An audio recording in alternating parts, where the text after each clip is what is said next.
Voici donc pourquoi, si souvent on ne réussit pas à demeurer en Christ, à marcher comme Christ, à vivre d'une vie sainte en Christ, c'est faute de connaître le moyen que Dieu a préparé pour nous rendre la sainteté possible.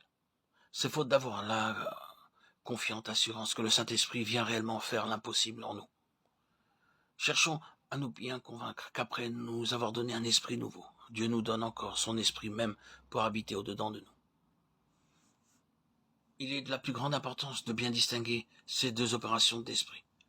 Par l'esprit nouveau qui m'est donné, je possède l'œuvre de Dieu en moi, par la présence de l'esprit de Dieu en moi. J'ai Dieu lui-même, personne vivante qui demeure en moi. Qu'il est différent pour moi de recevoir d'un ami riche une maison dans laquelle je reste pauvre et faible, ou bien de voir cet ami riche venir habiter lui-même avec moi et subvenir à tout ce dont j'ai besoin. L'Esprit nous est envoyé, et pour construire le temple et pour l'habiter ensuite, impossible d'habiter une maison avant qu'elle soit bâtie, quand le Saint-Esprit bâtit son temple. C'est pour l'habiter lui-même. Il faut qu'il y ait accord entre la maison et celui qui l'occupe. Plus j'apprends à connaître le Saint-Esprit, plus aussi je m'incline avec respect et crainte devant lui abandonnant tout mon être pour qu'il s'en serve à son gré. Le Saint-Esprit est l'essence même du Père et du Fils. Mon esprit est ce qui constitue mon individualité. C'est lui que le Saint-Esprit vient renouveler pour en faire sa demeure et le remplir de sa présence. L'Esprit de Dieu devient ainsi pour moi ce qu'il était pour Jésus sur la terre, la vie même de mon individualité. Avec un saint recueillement, avec un saint respect, je me prosterne devant toi, ô mon Père, pour te dire, je te rends grâce. Ton Saint-Esprit demeure en moi, au-dedans de moi-même. Je mettrai ma loi au-dedans d'eux, et je l'écrirai dans leur cœur, Jérémie 31, 31, 33. Dieu avait créé le cœur de l'homme pour y habiter. Le péché y entra et le souilla. Pendant 4000 ans, l'Esprit de Dieu chercha à en reprendre possession. Par l'incarnation de Christ et son expiation, la rédemption fut accomplie et le royaume de Dieu fut fondé. Jésus a pu dire, le royaume des cieux est proche, Matthieu 10, 7. Le royaume de Dieu est à vous, Luc 6, 20.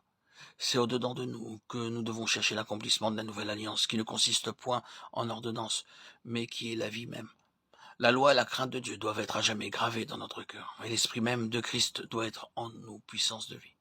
Ce n'est pas seulement au calvaire ou à la résurrection ou sur le trône de Dieu que doit se voir la gloire du Christ vainqueur. C'est aussi dans notre cœur.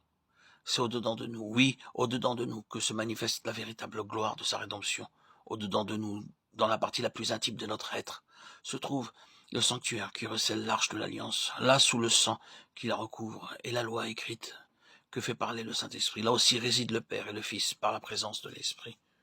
Oh mon Dieu, je te remercie de cette double grâce, je te remercie d'avoir édifié en moi un temple saint et merveilleux où tu veux habiter, de m'avoir donné un esprit nouveau. Je te remercie aussi de la présence encore plus merveilleuse de ton esprit divin que tu fais habiter en moi pour me révéler la présence du Père et du Fils.